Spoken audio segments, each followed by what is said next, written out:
시사계의 촌철살인 래퍼 랩진봉 최진봉 교수 모셨습니다. 어서 오십시오. 안녕하십니까. 네. 금간 기둥서방님께서 최진봉 교수님은 왜 갈수록 배가 나오시죠? 긴장 좀 합시다 이러시는데. 아, 그래요? 저 전혀 몰랐는데. 저도 모르는 일을 어떻게 알게. 제가 배가 보입니까? 아, 뭐 내가 보기에는 네. 이분이 교수님을 되게 좋아하나 봐요. 아, 그래요? 네. 근데 황성원님께서는 이쁜 영희님 이러시는데 역시 비교가 되네요 댓글이. 고맙습니다. 자, 본격적인 이야기 전에 이 이야기도 한번 해보겠습니다. 한동훈 국민의힘 비대위원장이 언론중재위원회에 정정보도를 신청했대요. 와, 저희가 깜짝 놀랐는데 무슨 내용으로 정정보도를 신청했는가 확인을 해보았더니 지난 10일 부산 방문했을 때 본인이 과거 문재인 정부에서 탄압받고 좌천됐을 때 그때에 있었던 이제 일화 관련된 이런 정정 보도였어요. 우선 자료 화면부터 보고 얘기 나누겠습니다. 저는 그때 저녁마다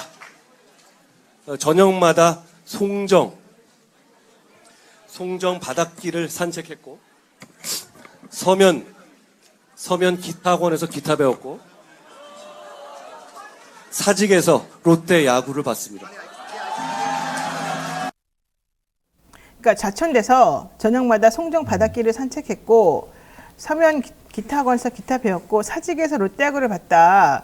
근데 하필이면 그 타임에 코로나 때문에 야구 직관이 불가능하던 때였다. 네. 이제 이런 얘기였어요. 그러니까 사람들이 아니 왜 거짓말하냐 이렇게 얘기했죠. 그러니까 국민의힘 공보실에서 한동훈 위원장이 이렇게 사직구장에서 친구들하고 찍은 사진을 공유했는데 네. 딱 봐도 너무 어린 저 풍선이 비닐봉지죠? 저 분홍색. 네. 네, 저거 너무 어릴 때 찍은 사진 같이 보이지 않습니까? 그렇죠. 저거는 알고 봤더니 2020년 당시 사진이 아니라 2008년도 사진이었던 거예요.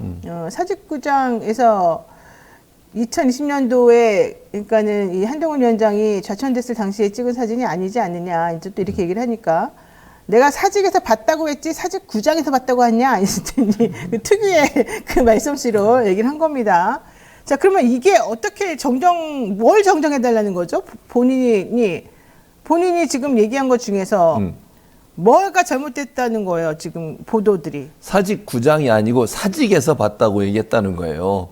이게 얼마나 이게 웃기는 얘기인지 이해를 잘 못하겠네. 솔직히 잘 이해를 못하겠는데. 그러니까 무슨 말이냐면 네. 사직에서 봤다고 그러니까 이제 대부분 사직에서 야구를 봤다면 사직구장에서 봤다고 이해하지.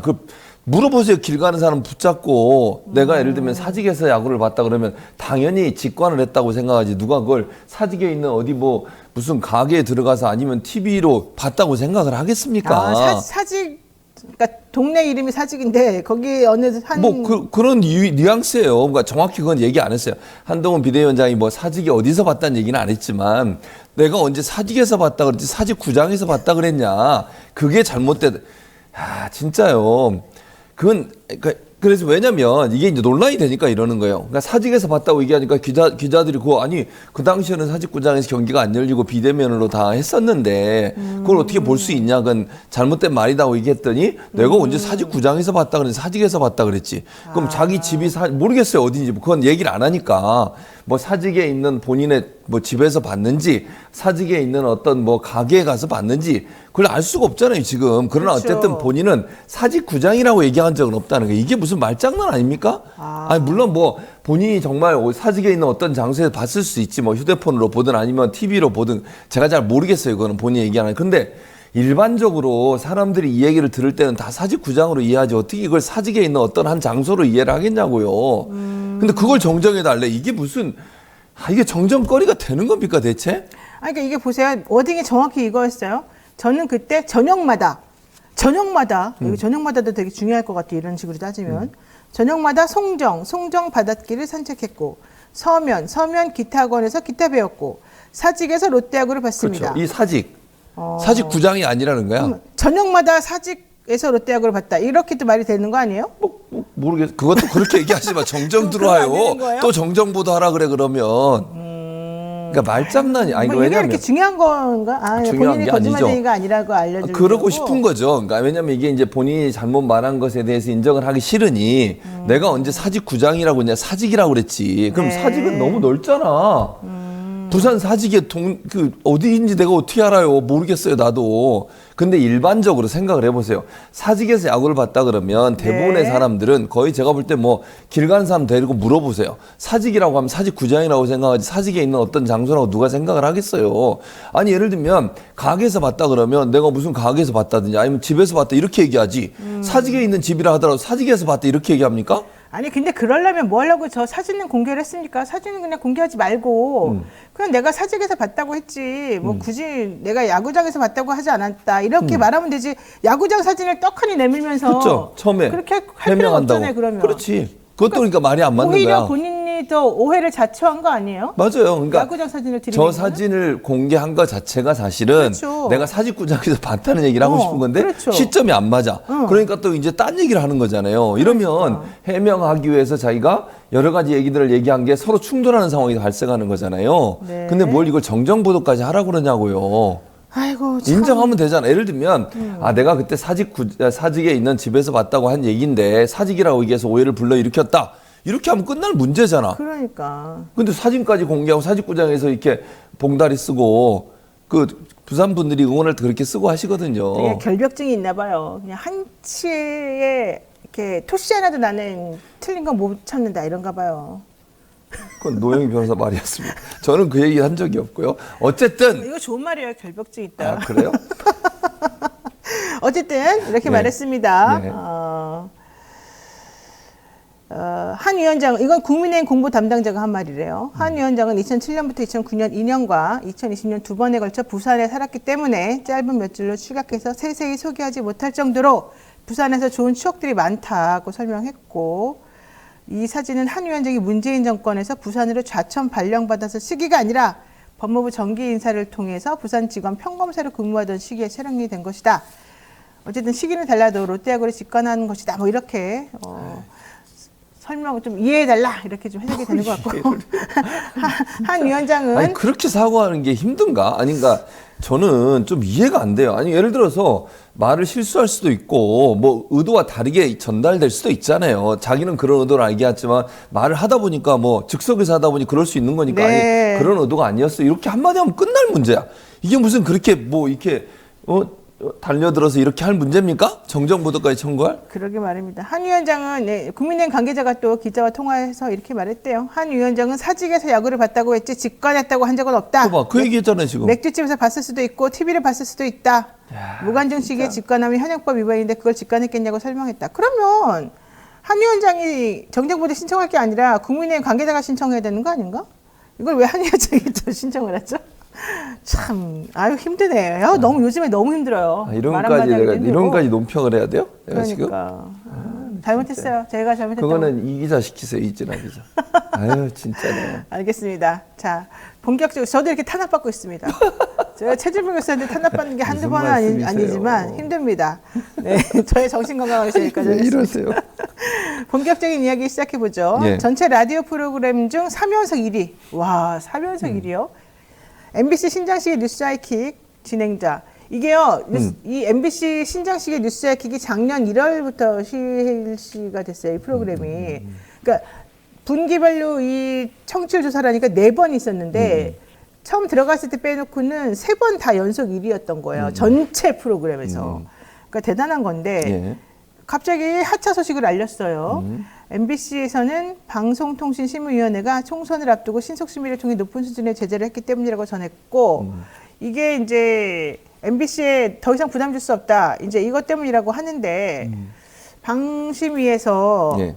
지난 작년 2월 달이었나요? 예, 신장식 변호사가 방송에서 뭐 검사 13명의 이름을 쭉쭉 나열하면서 검사들을 모욕했다. 이거 있을 수 없는 일이 아니냐. 뭐 이렇게 했던 방송을 가지고서 경고를 날린 것 때문에 그렇다 이랬다면서요. 근데 이게 사실은 한두 건이 아니에요. 지금 신장식의 뉴스 한두 건이 하이킥에 대해서 법정 제재라고 하는 게 감점을 받는 거거든요. 재승인 심사에서. 그러니까 일반 제재보다 법정 제재는 훨씬 높고요. 수준이. 그렇게 되면 감점을 받게 돼서 재승인 과정에서 불이익을 당할 가능성이 높아요. 근데 MBC가 지금 올해 말에 재승인 심사가 들어가게 돼 있거든요. 그러니 이게 이제 방심에서 이걸 계속 누적을 시키면 재승인을 하지 않을 수 있는 또는 뭐 재승인을 하면서도 조건을 아주 까다롭게 다는 그런 어떤 빌미로 사용할 수 있는 거예요. 그러니까 MBC 입장에서 부담이 될 수밖에 없죠, 사실은. 또 진행하는 신장식 변호사 입장에서도 본인 때문에 이런 일이 계속 발생하게 되면 앞으로도, 왜냐하면 지금 보니까요, 전체적으로 법정제도를 내린 여러 프로그램 중에 대표적으로 가장 많은 법정제도를 받은 게 MBC에서는 신장식 뉴스 하이킥이에요. 그러니까 집중적으로 여기만 지금 모니터링을 하고 있다는 걸로 보이는 거잖아요. 그렇죠. 그럼 앞으로도 그런 일이 발생할 수밖에 없고, 그게 쌓이면 쌓일수록 감점률이 높아지잖아요. 그러면 나중에 재승인 심사 받을 때 뭐 재승인이 안 될 가능성은 저는 개인적으로 낮다고 보지만 여러 가지 조건을 달 수 있어요. 기간을 짧게 한다든지. 보통은 뭐 3년에서 5년 정도 하거든요. 네. 한 번 심사해서 어떤 방송사는 5년씩 재승인 해주고 어떤 방송사는 3년만 하거나 2년만 할 수도 있어요. 또는 1년만 하고 다시 재승인 받으라고 할 수도 있고. 그런 조건이 붙게 돼요. 그럼 MBC 입장에서 엄청나게 부담이 되잖아요, 그걸. 그러니 MBC 회사도 좀 어려울 거고, 또 신장식 변호사 입장에서도 그런 과정에서 본인이 계속 부담을 주는 것에 대해서 어떤 압박이랄까요? 개인의 압박이든 뭐든 있었을 거예요. 그런 부분 때문에 본인이 하차를 결정했다는 것이지. 그러니까 본인이 그러잖아요. MBC에 더 이상 부담을 줄 수 없다. 이게 MBC 재승인을 앞두고서 부담이 되는 거, 본인의 프로그램, 본인이 진행하는 프로그램이 그런 부분에 대한 어떤 압박이 작용했을 가능성이 있다고 봅니다. 그랬군요. 22대 국회의원 선거 선거방송심의위원회에서 그 뉴스하이킥에 대해서 두 차례 법정 제재를 의결했는데, 특히 이제 윤미향 의원 사건 수사한 검사들 실명을 진행자가 공개한 것이 문제였던 것 같습니다. 이게 가짜뉴스 신속심의센터를 통해서 신속심의에 나선 안건 9건 중에 4건이 뉴스하이킥이었다. 이거 진짜 MBC로서는 상당히 불편했겠습니다. 부담되죠. 네. 왜냐하면 재승인과 지금 그렇지 않아도 윤석열 정부가 MBC를 계속 주시하면서 어떻게든지 MBC에 대해서 불이익을 주려는 의도를 갖고 있다고 저는 보여지는데, 그런 상황에서 이게 계속 쌓이게 되면 이거는 점수 자체는 계속 그냥 가는 거잖아요. 이걸 바꿀 수도 없어요, 감점을. 그러니까 심사 과정에서 다른 부분이 다 잘 돼도 여기서 감점을 받아버리면 재승인 과정에서 불이익을 받을 가능성이 높아지거든요. 그걸 피해야 되는 상황이 될 수밖에 없는 거죠. 일단 소송을 하면은 올해 말까지는 결과가 안 나올 테니까 올해 말에 적용되는 건 좀 피할 그렇죠. 수 있을 텐데요. 그럴 수 있죠. 근데 또 법원이 또 어떻게 할지 몰라요. 또 신속으로 하지 않을까? 그렇게 할 수 없습니다. 모르겠어요. 확정 어쨌든. 판결이 나야 되기 때문에. 그러니까 지금 말씀하신 것처럼 이 말은 무슨 말이냐면, MBC가 이 점수에 대해 소송을 걸면 소송의 결과가 나오기 전까지 재승인 과정에서 점수 감점이 안 되는 거거든요. 이 결과가. 처분에 대해서, 네, 맞아요. 경고 처분에 대해서 취소 소송을 벌이면, 예전에 TV조선이나 이런 회사들이 좀 그런 걸 썼던 경우들이 있어요. 어쨌든 근데 MBC도 지금 너무 정권으로부터 여러 가지 탄압을 많이 받고 있고, 그렇죠. 특히 바이든 날리면 소송에서 1심에서 진 이후에 여러 가지로 힘들기 때문에 그렇죠. 아마 좀 부담은 됐을 것 같고, 그걸 바라보는 신장식 변호사 입장에서도 힘들었을 것 부담되죠, 같습니다. 당연히 진행자가. 아니, 노영희 변호사도 뭐 진행 예전에 하셨지만 부담되잖아요. 많이 회사에. 힘들었습니다. 저도 네. 그 당시에. 그러니까 이게 여러 가지 측면에서 좀 어려운 일이 있는 것 같아요. 또 이것도 있습니다. 지난 25일 JTBC가 윤석열 대통령이 재래시장 방문한 영상을 유튜브에 업로드하면서 윤 대통령의 발언을 잘못 올렸다는 거예요. 네. 대통령이 매출 오르게 많이 힘 좀 쓰겠습니다라고 한 발언이 있었는데 매출을 배추라고 썼다는 거죠. 네. 배추 오르게 많이 힘 좀 쓰겠습니다라고 썼다는 거예요. 그러니까 국민의힘에 이어서 대통령실까지 나서가지고 너는 일부러 한 거냐 이러면서 뭐라고 했다는 건데, 그러면서 법적 대응까지 나섰다는 건데, 이것도 좀 너무 과한 거 아니에요? 과한 거죠. 자, 이게 왜 제가 과하다고 얘기를 하는 거냐면, 일반적으로요, 네. 정정 보도를 요청해서 그걸 수정을 했잖아요. 예를 들면 안 했다면, JTBC가 100번 양보해서 제가 100번 양보해 JTBC가 그럼에도 불구하고 우리는 아니다, 이거 배추가 맞다, 그렇게 해서 버티고 안 바꿨으면 그런 뭐 법적인 소송을 갈 수 있다고도 봐요. 그렇죠. 그것도 저는 과하다고 보지만, 근데 이미 수정을 했어요. 인정도 하고 사과 방송도 하고. 이 정도 됐으면 문제 해결된 거 아니에요? 아니, 배추라고 잘못 썼다고 하면 배추 가격 생기고 이걸 이제 자막으로 집어넣은 거예요. 매출이냐 배추냐, 이게 이제 발언의 문제인데, 발언이 잘 안. 발음을 조금 부정확하게 하시는 게 있지 않아요? 솔직히 대통령이? 저는 모르겠습니다. 근데 어쨌든 알았어요. 배추나 내가 말했어요. 대통령 발음이 좀 정확하지 않게 들린다. 지난번 날리면 이것도 마찬가지 개념인데, 제가 얘기하신 건 뭐냐면요, 일반적으로요, 어떤 정부 기관이나 예전에 청와대에서도요, 문제가 돼 정정보도 요청하 정정하잖아요. 그럼 더 이상 법적 조치를 안 해요. 아니, 언론사가 100% 완전할 수는 없으니까 잘못된 걸 쓸 수 있죠. 뭐 예전에 심지어 그런 것도 있었어요. 문재인 대통령 옆에 뭐 그 인공기 사진 나온 거, 그 기억나시죠? 연합뉴스. 네. 그럼 사과하고 그러면 더 이상 법적 조치까지는 안 가요. 그러니까 고의적으로 했다고. 지금 이거 배추와 매출을 바꾼 게 고의적으로 했대. 그건 무슨 증명이 돼요? 그게 고의적으로 했는지? 그리고 고의적으로 했다고 하면 여기에 대해서 뭐 예를 들면 이거 바꿀 이유도 없는 거 아니겠습니까? 그래서 저는 이런 부분을 가지고서 너무 이렇게 정보기관, 특히 대통령실 제1의 권력기관이 언론에 대해서 이런 식으로 압박을 계속하는 거, 법원의 조치를 통해서 그 언론의 자유가 침해돼요. 언론이 어떻게 이렇게 비판적 기사를 쓸 수 있겠습니까? 괜히 말 한마디죠. 또 대통령의 발언이 흐릿흐릿하게 해서 그거 제대로 안 되면 이제 보도 못해 그러면 그거 썼다가 괜히 또 법적 조치하면 어떨 거예요? 어떡할 거예요?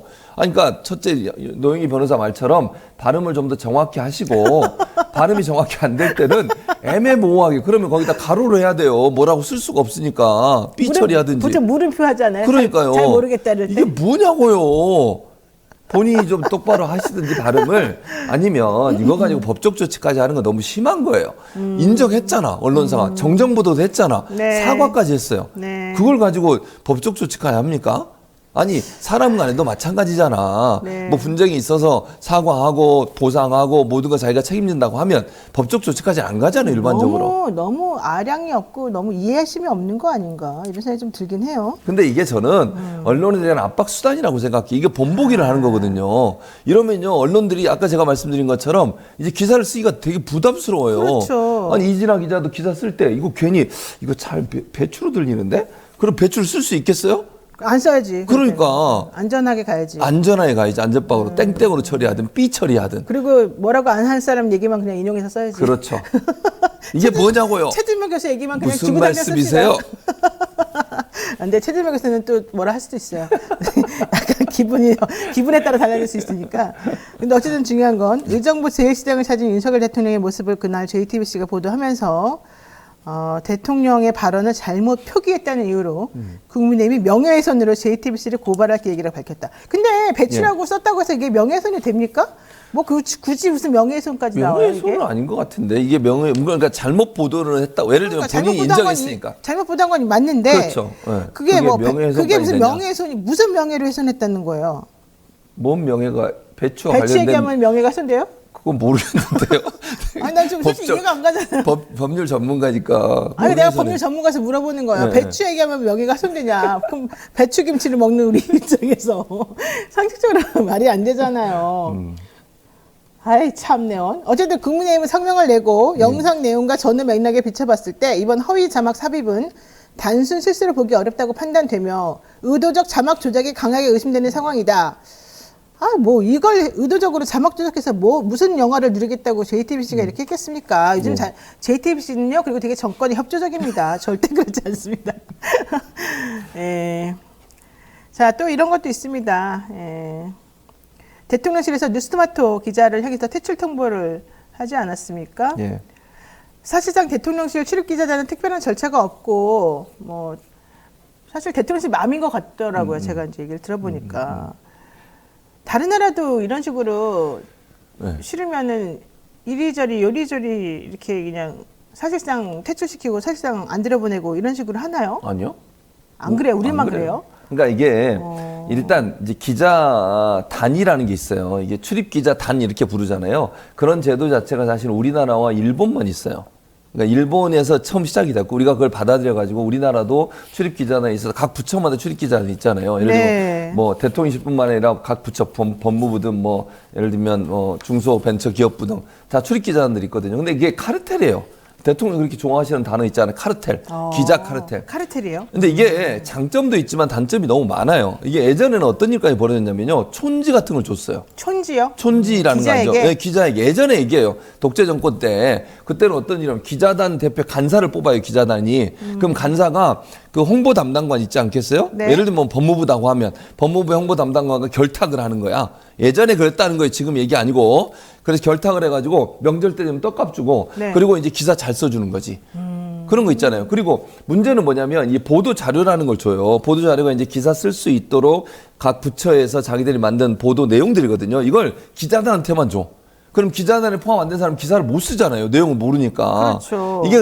이게 편파적이 되고 그다음에 결탁하게 되고 타락할 수 있는 중요한 요소가 돼서 예전에 기자단 해체해야 된다는 얘기가 있었고 노무현 전 대통령 시절에는 그래서 기자단 폐쇄해버렸잖아요. 기자실도. 그리고 모든 언론사에 다 보도자를 보내줬어요. 그러니까 기자단에 포함되든 안 되든. 또 하나 문제가 뭐냐면 기자단 내에서 이 언론사가 자기들 공동으로 결정하는 결정사항을 위반하잖아요. 예를 들면 이거 보도하지 맙시다. 엠바고는 언제까지 지킵시다. 아니면 이 내용은 이렇게 보도합시다라고 결정을 해서 기자단에서 그걸 안 지키면요 퇴출시켜버려요. 회의를 해가지고. 그리고 이제 기자단에 속하지 않은 어떤 언론사가 새로 기자단에 들어오고 싶으면 네. 기자단 내에서 투표를 해. 이 사람을 받아줄까 말까. 이 언론사를. 이게 얼마나 웃기냐고요. 그러니까 기자실은요, 누구나 접근 가능해야 돼요. 모든 언론사가. 그러니까 공식적으로 정부에 등록된 언론사라면 누구든 들어와서 취재할 수 있어야 되고 누구든 보도자를 받을 수 있는 권한을 가져야 되는데 기자단이란 카르텔을 통해서 그 기자단에 소속된 사람들만 특정한 어떤 특권을 누리는 거예요. 그리고 이 정부 부처 입장에서 얼마나 유리하겠어요. 몇 사람만 관리하면 돼. 그 간사진이나 아니면 그 기자단에 포함된 언론사만 잘 관리하면 좋은 기자가 나갈 거 아니에요. 네. 비판적 기사보다는. 이런 문제가 발생하기 때문에 기자는 해체를 해야 된다라고 여러 번 주장을 했고 언론 학자들도 많은 부분 이 부분의 문제를 지적하고 있어요. 근데 이것도 보세요. 지금 대통령에서 일방적으로 뉴스토마토에 대해서 기자를 출입 중지를 시켜버렸다. 네. 아니 기자를 퇴출시켰다는 거 아닙니까? 이렇게 되면요. 언론의 비판적인 언론사들은요. 아니 정권의 비판적인 언론사들은 출입을 못하게 돼요. 우리는요, 여기서 정정할 게 있습니다. 네. 우리는 정권의 비판적인 언론사가 아닙니다. 아, 우리는 그렇죠. 정확하게 보도하는 뉴스토마토가. 언론사입니다. 네, 그러니까. 근데 원래 언론의 역할이라고 하는 게 정치 권력을 견제하고 비판하는 역할이에요. 네, 맞습니다. 그 역할을 안 하는 건 언론사가 아니야. 언론사가 그거 하려고 거기 들어가 있지. 아니 보도자료 받아가지고 홍보하려고 들어가 있어요? 그렇죠. 그건 언론의 역할이 아닌 기관지도 거잖아요. 아니고. 아, 그렇죠. 그렇기 때문에 저는 이런 식으로 대통령실 일방적으로 어떤 특정 언론사를 찝어서 이 언론사는 뭐 퇴출시켜서 더 이상 못 들어오게 한다? 이거 자체가 언론 탄압이에요. 이렇게 하면 안 돼요. 아니 예를 들어서 누구든 접근 가능해야 돼. 네. 정부가 세금으로 운영되는 기관 아닙니까? 대통령실도 세금으로 운영되는 기관이잖아요. 언론사는 국민의 알 권리 대신 세금이 잘 쓰여지고 있는지를 감시 감독할 권한이 있는 거예요. 네. 국민의 알 권리 때문에. 그거 하겠다고 하는데 그걸 못하게 하는 게 그게 정상적인 겁니까? 그렇죠. 전 지극히 잘못된 행동이라고 생각해요. 자, 또 이것도 좀 여쭤보고 싶습니다. 오늘 여쭤볼 게 많은데요. 지난 26일에 KBS가 현행 단체 협약에 그 노동조합의 동의를 거쳐가지고 통합뉴스룸국장 그리고 시사제작국장, 시사교양 1, 2국장, 라디오 제작국장 등 주요 보직자 등에 대한 임명을 하도록 되어 있는데 예. 그런 걸 거치지 않고 그냥 임명을 했다. 이제 이런 얘기가 나와 있습니다. 그러니까 이거 지금 이 인사 규정하고 정관, 방송법을 전부 다 위반한 거 아니냐 이렇게 나와 있거든요. 예. 이건 정확히 어떤 게 맞는 거예요? 아니, 당연히 지금 노조가 주장하는 게 맞아요. 왜냐하면 방송법에 보면 방송 편성에 대해서는 노사, 그러니까 노동자 측과 사용자 측이 함께 협의해서 하도록 돼 있어요. 아, 단체 협약에 따라서. 네, 그러니까 예. 그래서 단체 협약을 만든 거예요. 협의를 하라고 그러니까. 그러니까 방송법에는 협의를 해서 운영하게 돼 있고 네. 그 근거를 가지고 단체 협약을 만들어 노사 간에 합의를 해서 만든 게 단체 협약이에요. 지금 단협이라고 네. 하죠. 그럼 그걸 지켜야 되는 거 아니에요? 노동자 측과 사측이 합의해서 만들어 놓은 협약이에요. 그 협약에 분명히 임명 동의제를 하라고 돼 있고요. 근데 임명 동의제를 안 하고 거치지 않고 일방적으로 임명을 해버렸어. 그건 단체 협약을 위반하는 것이고 그 그렇죠. 단체 협약이 만들어진 기본적인 구조 틀이었던 방송법을 위반하는 경우가 되는 거잖아요. 결국은. 물론 방송법에 단체 협약을 만들어라 이렇게는 돼 있지 않아요. 협의해서 하라고 돼 있다니까요. 그러면 협의의 정신을 살리기 위해 단체 협약을 만들 수밖에 없는 거잖아요. 노사 간에. 만들어서 그 규진에 의해서 임명 동의제 받아라. 임명 동의제를 만들라는 이유는 뭐겠습니까? 방송사의 사장이 정권의 입맛에 맞는 사람이 왔을 경우에 마음대로 뉴스를 편집하고 또는 뉴스를 제작하는 데 영향을 못 미치게 하기 위해서 노조의 50% 이상의 동의를 받는 사람을 임명하게 돼 있는 거예요. 근데 그걸 위반했다는 말은, 그걸 거치지 않았다는 말은 뭐예요?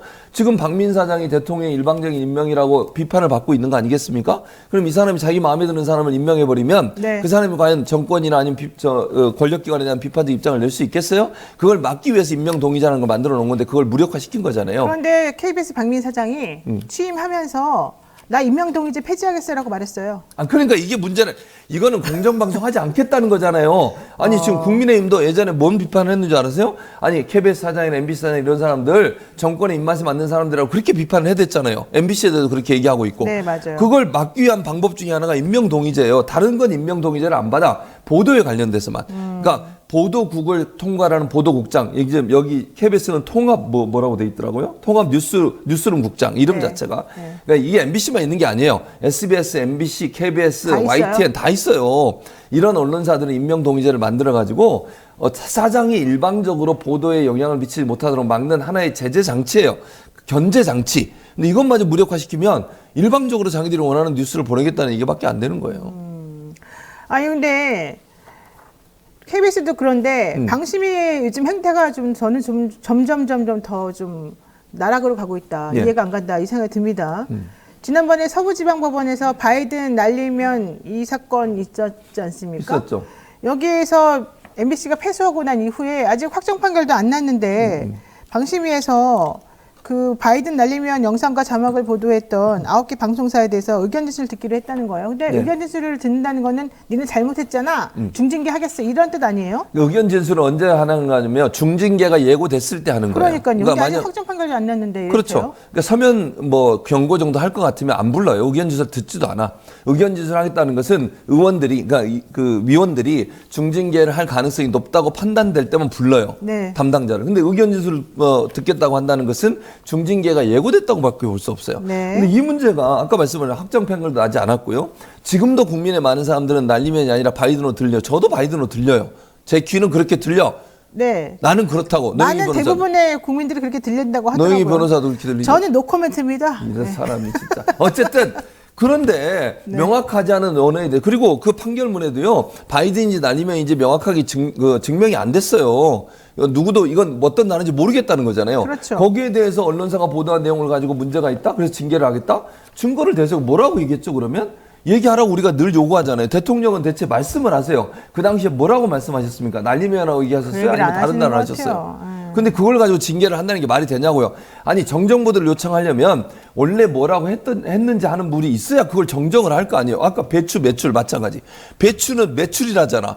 그래서 그럼 정정이 가능해. 매출이라고 얘기했다고 하니까. 근데 바이든은 뭐라고 얘기했는지 얘기를 안 하잖아 지금. 근데 뭘로 정정을 하자는 거예요? 모르겠어요. 진짜 이해 안 가는 게 너무 많죠. 또 게다가 지금 류희림 위원장이 총대를 메고 진짜 모든 행동을 하고 있는데 이분이 과거 언론사 재직할 때 자기 가족들이 운영하는 뭐 회사라든가 이런 사업 같은 것들을 다 홍보하는 이런 광고성 기사와 프로그램을 수십 차례 방송해가지고 좀 문제가 됐었었고요. 예.